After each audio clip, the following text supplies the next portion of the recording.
out here on the lake.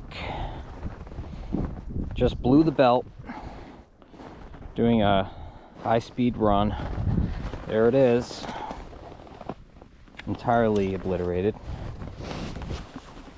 All the strings from the belt got caught up on the secondary, and I had to remove them. I had to put the old belt, or the spare belt, in here to expand it, to remove all that stuff. I had to pick it out string by string, and wow, it got shredded.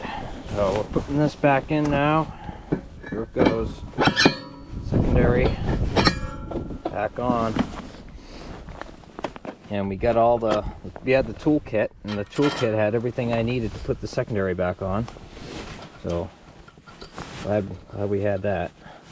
Probably have to clean the primary up a bit. It's got all these fibers stuck in it. These fibers are everywhere. I mean, this belt is just, it's not a belt anymore. This is just a pile of rubble. Wow. Nice day though. Not a bad day to be destroyed out here on the lake. So hopefully we'll get going again and probably head home. Home is far away. However, we only have one belt now, and you know, who knows how long this one will last. It does look pretty good, so we'll see. All right, that's it for now.